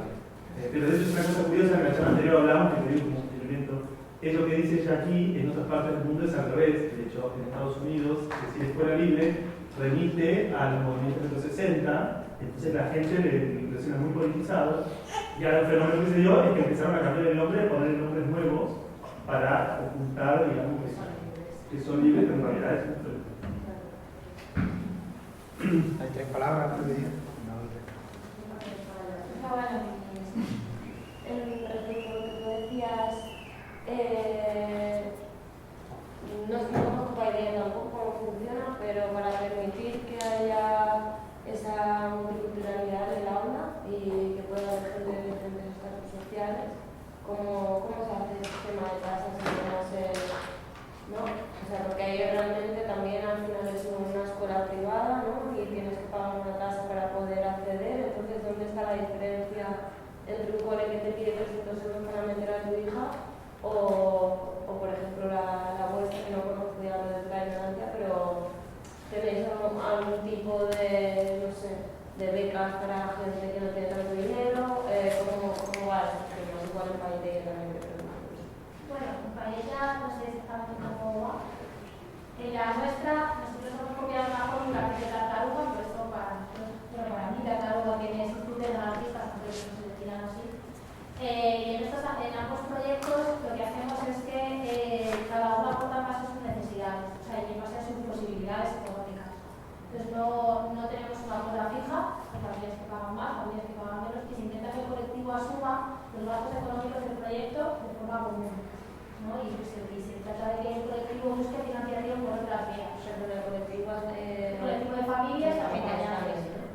Sí. Y Tartaruga hace cursos, talleres y demás, y nosotras pues hacemos lo que podemos. Y después, bueno, se trata de romper la barrera económica, pero a mí me parece personalmente que al final la barrera económica no es tan, o sea, no es lo que hace que muchas familias no accedan a ese tipo de educación, es más bien barreras culturales. Dos palabras por allí, cuarta, quinta.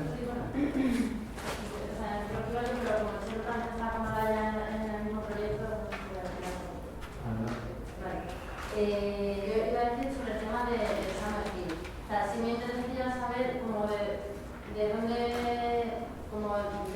has visto ahora como esa parte de que recuperen el discurso de clase, porque mi vivencia es completamente opuesta. O sea, yo veo el Summer Kill como una escuela elitista y capitalista, y además he estado fue hace 2 o 3 años en una charla con Henry Refe, del hijo de Zoe y nieto de Neil, y por ejemplo la cuota anual son entre 10.000 y 20.000 euros en función de si se ha internado o no, y además tienen unas pequeñas becas, pero que no son para estudiantes de nuevo ingreso, sino para si en algún momento una familia que ya está dentro, por lo cual una familia que ya tiene pasta de inicio, pasa un momento de crisis, pues para mantener a esa familia dentro del proyecto se les puede ayudar.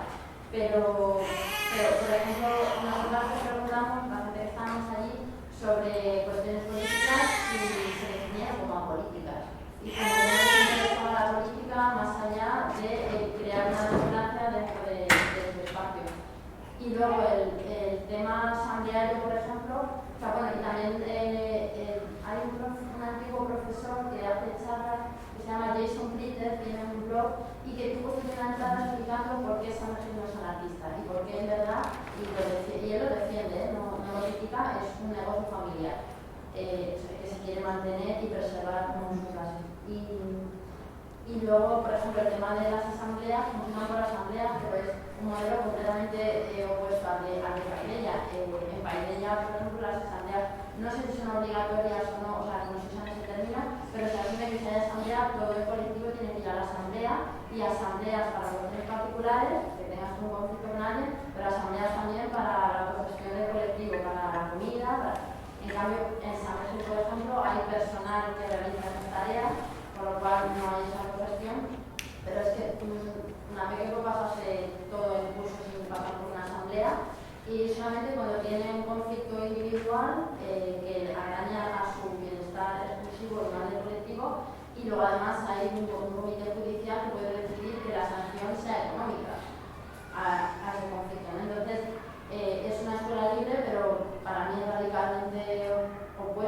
y o sea, es verdad que esta sala de la vida hace 2 o 3 años, entonces como que me ha chocado como que ahora me han recuperado el este. Perdona, es que no me refería ahora a la contemporaneidad porque es verdad que no la conozco.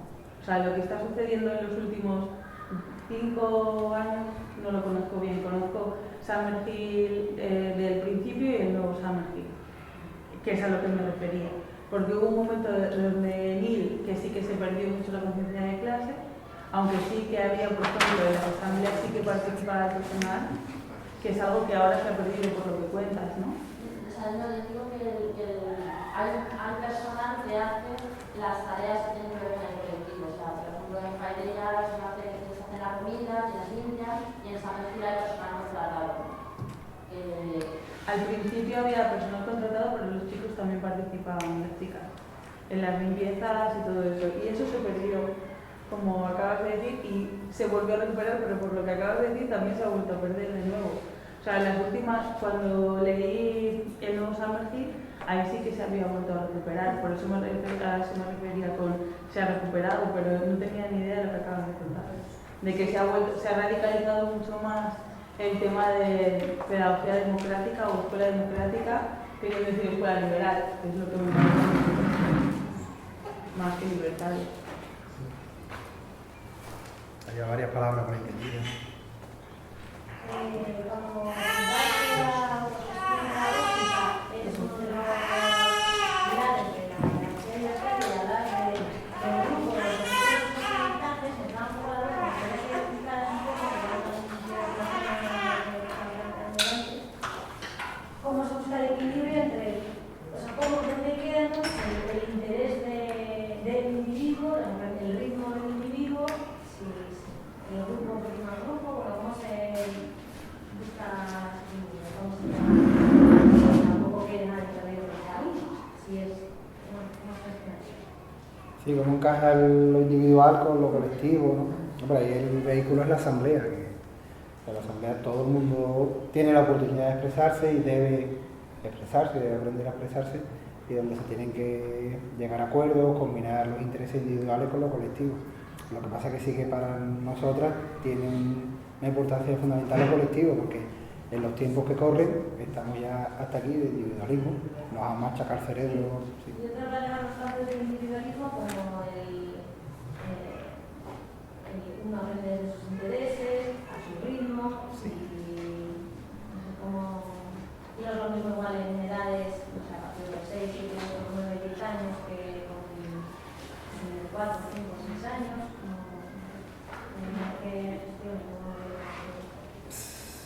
Bueno, si quieren contestarte, estoy contestando yo. Bueno, yo el caso que conozco de Paideia, por ejemplo, los niños de primaria, la asamblea cada uno expone que lo que decide aprender durante la quincena, por ejemplo, lo expone y dice exactamente a eso, y luego eso se llama la lección.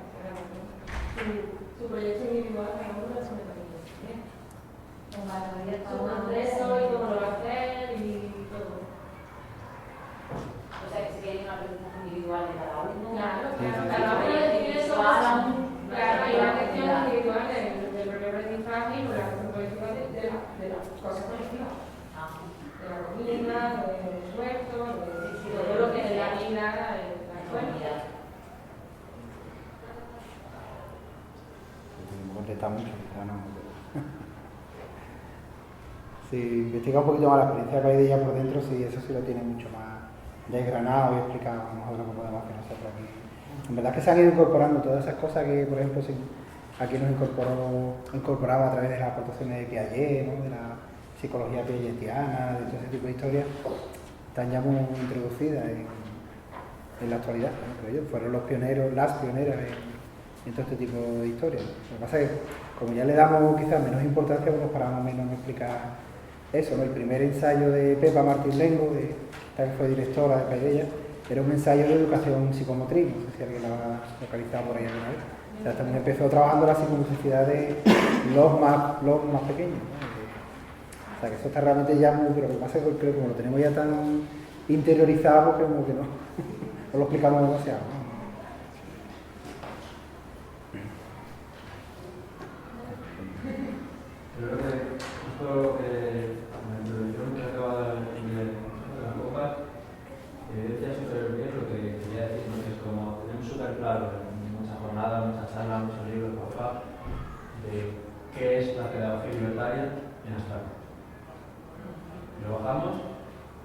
y empieza a movilidad, ¿no?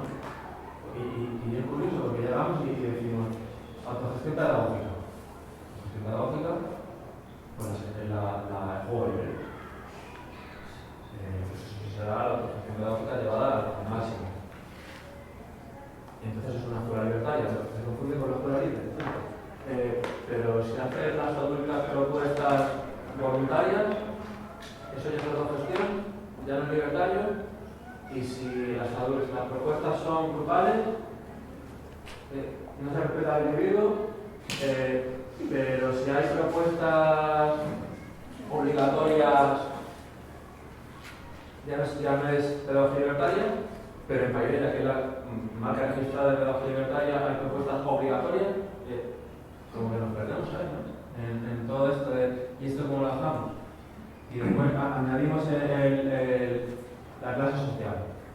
La escuela libertaria, los proyectos de pedagogía libertaria pretendemos que no sea un obstáculo el acceso por cuestiones económicas. Porque tenemos conciencia de clase. Y nosotros estamos en la Ateneo Villaverde, en lugar de CNT, yo soy de CNT, y creo que donde estamos, la asesoría sindical, y tenemos conciencia de clase porque no hay, los cuotas son libres, pero nosotros estamos precarios. O sea, que si llega alguien a la asesoría en nuestras condiciones, le montamos un piquete que nos flipa, ¿no? Y vamos a acelerar el EGR, que por ahí compa, que necesitamos apoyo y como que luego nos falta bajarlo, o sea, decir que sí, que esto está muy guay, pero que ¿y esto qué? O sea, cuando empezamos en septiembre en la tribu, estamos en la libertaria, ¿no? Sí, porque estamos en el local de CNT, sí, no, porque yo creo que tenemos que empezar a bajar eso, y cuando lo bajamos nos damos cuenta de que hay muchas cosas que las escuelas libres, no directivas, no iniciales, es pedagogía libertaria, otras no se le presta tanta atención, como que yo creo que esos matices es donde realmente tenemos que las personas que estamos por esto de la pedagogía libertaria tenemos que darle caña para decir, a ver compas, estamos haciendo porque creo que es necesario reivindicarlo. Es decir, o sea, nosotros tenemos un debate tremendo de decir, ponemos libertario o no. O sea, que es importante, ¿no? Yo creo el decir, vale, ¿y esto qué? ¿No? Como el bajar un poco al día a día con las pequeñas. ¿Por qué es tan importante ponerle ese nombre? ¿Por qué es tan importante encontrar la definición exacta de la etiqueta para poder marcarte la etiqueta, para poder ponerte el cartel? Porque si no... Sí, es pregunta directa, vamos. Sí, pues... Porque si no, nos meten, y yo no quiero que metan en el mismo saco de educación alternativa, por la escuela liberal, por la escuela neoliberal Sanfi, o por los cristianos de los debates, por ejemplo. Porque no quiero, yo no estoy en el mismo barco. Hay cosas comunes, pero a lo mejor tengo muchas más cosas comunes con Trabeco, que está en mi barrio, que con otros proyectos de redactivas.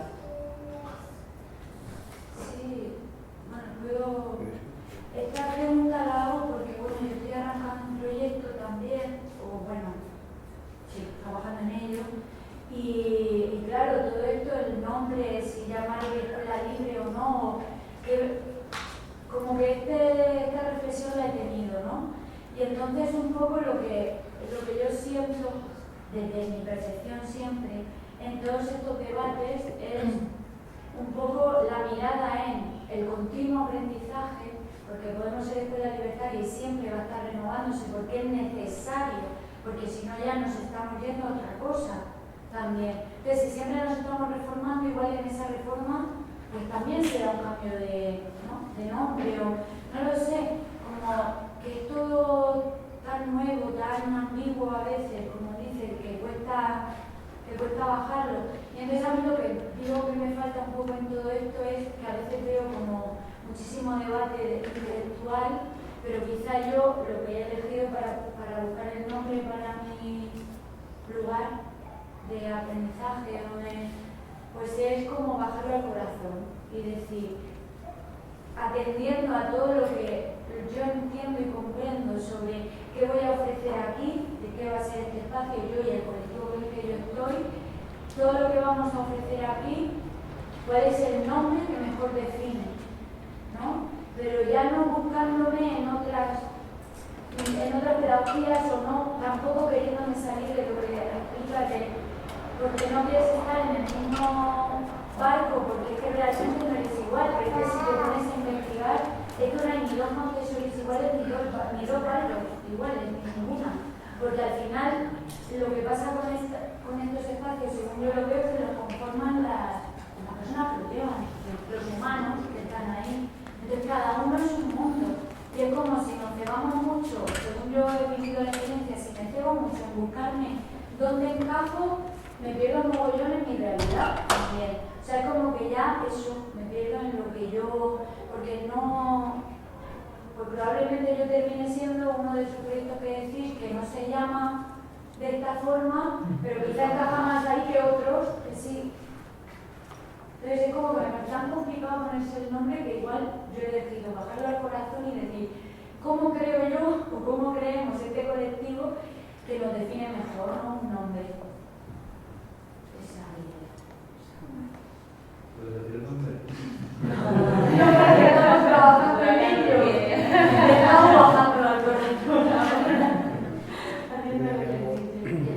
Me da un toque el tiempo, parece la tema de visibilizar lo que estás haciendo y como pues eso, dejar claro cuáles son tus valores y por qué línea vas y igual qué es lo que no estás haciendo, pero también respeto el mogollón y eso lo hemos hablado también con ese grupo, esos proyectos que igual no o sea, tienen alguna buena razón por la que les metes el nombre o no lo tienen claro o deben de muchas cosas y deciden utilizar otro término, pero que no sea que dejamos de decir que hacemos algo libertario por el miedo a que no se entienda el anarquismo, porque ese mismo debate que cuando hay gente que dice yo estoy por la igualdad, pero es que no voy a decir que soy feminista, porque es que el feminismo no se entiende. Bueno, pues igual hay que seguir diciendo que somos feministas y la gente normal, corriente, tiene que decir que es feminista para que toda la gente diga, oye, pues mira, si tanta gente baja normal diciendo que es feminista, igual no es algo que sea pues lo mismo con decir que somos libertarias porque nuestra propuesta es anarquista. O sea, si no lo tienes claro, pues no lo tienes claro o tienes otra razón, pero que no sea el miedo a eso porque, claro, nunca hay que reivindicar las cosas. En mi caso particular, yo formo parte de una comunidad de aprendizaje que es libertaria. En mi caso particular, no decimos que somos anarquistas, no porque libertarios, no tanto por el hecho de que genere miedo, que genera, sino porque dentro de la comunidad anarquista es bastante difícil decir soy anarquista, porque enseguida empiezan los dedos acusadores, no, pero hacer esto, que trabajan en la universidad, pero no, entonces es bastante difícil decirlo y sobrevivir, digamos. Entonces es más fácil, a veces es más fácil mantener un nombre, pero no renunciar a, por ejemplo, nosotros lo que quisimos hacer es en las comunicaciones del proyecto estar constantemente en estos espacios, bueno, los equivalentes no allí, en esos espacios, no estar constantemente insertando las ideas libertarias, digamos. Sin tener que decir, no, pero ustedes son, no, yo soy una escuela alternativa como vos, pero para mí esto es importante, y, o sea, hacer la fuerza para que esté ahí en el centro de escena los discursos, porque lo cierto es que cuando uno los trae de fondo, son difíciles de negar, digamos, no es que... O sea, cuando decimos esto de la inclusión de las clases y demás, o sea, es difícil que alguien se pare y diga, no, a mí no me interesa nada los pobres. Es como que, quiero decir, en definitiva tratar de no correr, yo prefiero no correrme del espacio, digamos, o sea, no correrme de la puja, digamos, de la politización de la educación o de la que está sucediendo, porque en muchas de las escuelas libres hay muchos artistas, hay muchas personas que están, o no son artistas, pero están pensando con una perspectiva de clase, con una perspectiva transformadora, en escuelas públicas, por todos lados. Como tratar de seguir juntándonos. Usted imagínate otra vez por escuela pública, pues, anarquista o libertaria, es como, y hacen muchas cosas que tienen que ver con ello. Pero claro, ponerse ese nombre ahí en ese momento, o la Prosper, de repente poner allí ya vengo yo a intervenir, a deciros fuera de aquí que esto no cuadra. Entonces yo también creo que muchas veces es el miedo ese que se tiene a esa clasificación. Una cosita de... Hay 3 palabras, si queréis seguimos, pero me han dado un toque de que abre el comedor a las 9. Entonces, pues, o si queréis hacer intervenciones rápidas y nos vamos, o nos quedamos charlando y no será. Bueno, es solo una reflexión, no sé, de lo que hemos oído. Y observar en cuanto a que, o sea, los seres humanos, o sea, estamos mucho tiempo educando a nuestros niños, ¿no? Comparado con otros animales, etcétera, ¿no? Están mucho tiempo, ¿no? Para preparar, o sea, a los niños para la sociedad en que vivimos, el mundo en que vivimos, ¿no? Entonces, pero nosotros no vivimos ahora mismo en un mundo anarquista o en un mundo libertario, porque si hay políticos que dicen que tienen las ideas bastante claras de lo que quieren hacer, aunque lo que dicen, o sea, que quieren hacer, no son las mismas que las ideas que tienen detrás, ¿no?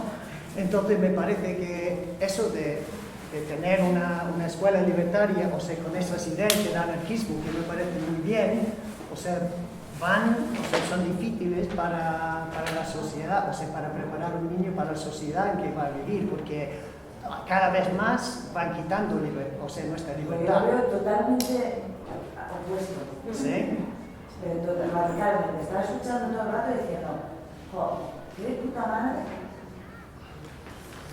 Educar a la gente, más que educar, permitir a la gente funcionar, a niños, funcionar de una manera que cuando esas personas sean adultas van a funcionar así.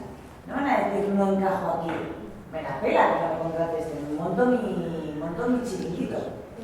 Monto mi chiringuito y yo me lo piso, yo me lo como y vamos, a mí me parece, o sea, seguro que estarán más preparados, mejor preparados para lo que tenemos encima ahora mismo. O sea, yo todo el rato tenía, porque qué maravilla tener ¿no? O sea, como este fondo, que es un fondo, o sea, que estás preparando para luego, y que bueno, pues ¿qué puedo hacer? ¿Qué hago? ¿Qué hacemos? Y ya está, o sea, no... Pues ojalá, sí, sí. Yo lo estaba sintiendo así, sí. Había 2 palabras, pero ultra rápidas, para que no perdamos la cena, es importante también. ¿No? Yo que ya lo había dicho, para mí lo más importante cuando intentamos definir la escuela no es poner ningún nombre, sino qué es lo que hacemos, qué es lo que buscamos, porque en el momento en el que te pones a meterle nombre, lo que tú dices, pierdes un montón de tiempo y luego tienes un montón de gente que te busca la trinidad porque simplemente le ha puesto un nombre. Sin embargo, si lo explicas en plan, que además yo creo que explicándolo y dando a la gente a conocer y luego metiendo términos, ¿no? Metiendo los términos de libertad y de anarquismo y demás, pero después también lo explicado, lo mismo no se acoge con ese miedo, porque es como después primero se lo explica qué y dice, sí, yo con esto sí, claro, yo con la libertad, yo con esto sí, claro, lo he hecho, pues esto, ¿sabes qué? Esto, luego se lo explica y a lo mismo no lo coge con tanto miedo, pero yo creo que es porque ya venimos condicionados de todas las experiencias de antes, entonces también es comprensible que la gente lo pille con ese miedo. Además es que ponerle a una escuela el nombre anarquista no la va a hacer más anarquista. Es lo que tú decías, bajar la teoría a la realidad.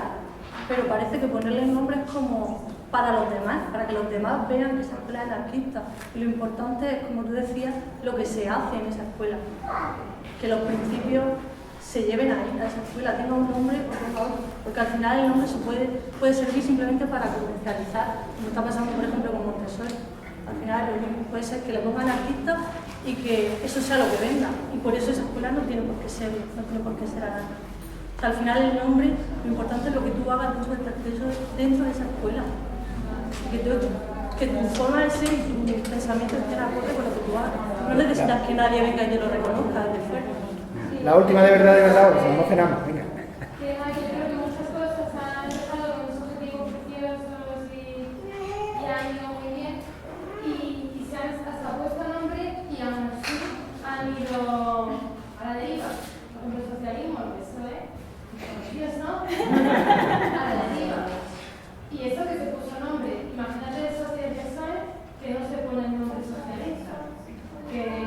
Partido Obrero Español.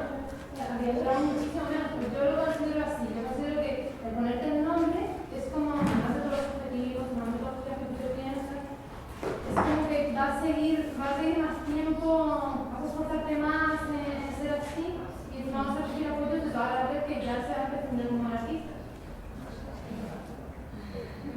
Al final es nuestra manía de querer etiquetarlo todo. Porque si tú sabes que lo que estás haciendo es eso, no necesitas ponerle, si se lo puedes poner, pues mejor, pero si no, tampoco necesitas que... Venga, el último que tiene una vamos. No, que con respecto a lo que estaba diciendo la compañía, que es que a mí no me parece que sea como algo, lo loco, lo pongo o no lo pongo, encima así va a ser, ¿no? O sea, que yo lo digo por los proyectos que yo considero que sí que están cercanos a la nación, que se dicen así, que yo estoy de acuerdo con alguien, que máximo respeto y demás. O sea, que yo creo que es la reivindicación, o sea, yo lo digo como una reivindicación, como comentaba antes Ali, de algo que tiene un estigma y que no, es que es así, que me parece muy honesto, porque cuando luego te la familia en nuestro proyecto y no se llega a la policía no sé qué, o que si la huelga no sé cuántos, pues es que saben quiénes somos y saben cómo somos. Y es verdad que eso puede hacer que muchas familias no se acerquen, pero también puede hacer que muchas familias se acerquen a nosotros precisamente porque somos honestos y porque decimos claramente lo que somos, es que lo somos. Si no lo fuéramos, si tuviéramos dudas, pues no lo haríamos así, pero es que lo somos. Yo creo que la reivindicación.